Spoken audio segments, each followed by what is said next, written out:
Oops, yun. Oh, ito guys. Papakita kayo, insub ko na. Yan ang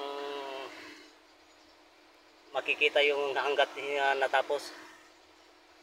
Oh, yung hindi natapos, kitang-kita, 'di ba, maitim. Hanggat dito sa likod ay tapos ko na. Diyan. Ito yung harap oh. Yan.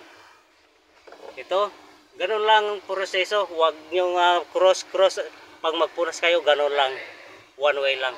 So, dito i-brush mo yung gilid-gilid lahat diyan. Ito, kalayo bunganga lang o ngipin lang yung nagtututbrush ito. O tutbrushan mo yung gilid ganyan, gilid ganyan, ito lahat yan.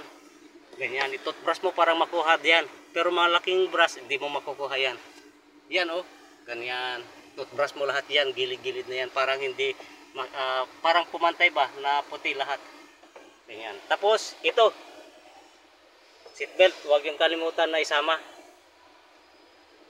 Importante din yan. Ang gilid-gilid niya, yan. I-toothbrush nyo, tapos punasan nyo ng may tubig na basahan din. Yun. Ito, makita nyo. Uy, wow. Yan ang hindi pa natapos. Tapos, ito naman ang natapos ko. Diba? Puti na. Bagong-bago na. Tignan nyo, oh. Slow motion natin. Yan. Ang itim. Leather yan. So, binabarang ko na. Ito, di ko pa natapos. Di ko pa embrush. Binabarang ko na ng degreaser o sabon. Parang after 3 minutes o 5 minutes, yun, i-brush mo na ng ito. Brush.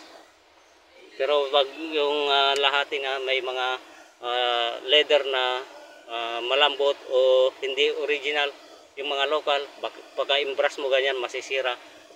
Tingnan nyo yung kilatisin nyo muna yung leather, kilatisin ang leather bago yung i-brush, hand brush, baka masisira mga kaibigan. So ganyan, pagkatapos mo ng may brush, punasan mo ulit ng basahan na may tubig. O tapos pangatlo, itong malinaw yung isang basahan ulit.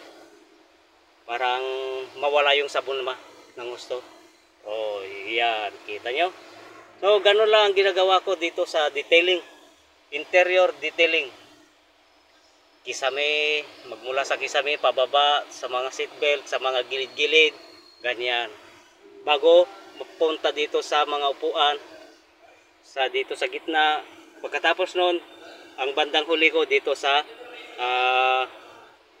carpet, dito sa baba.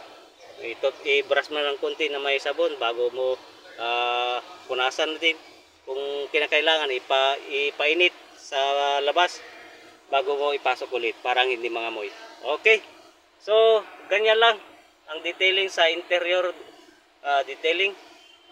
Hanggang sa susunod, ito ang yung serial, Mang Felix. Magandang araw po. Yun oh. Yan, maputi na siya, di ba? Ito hindi pa natapos. Itong headboard niya, gagawin ko pa yan. Okay.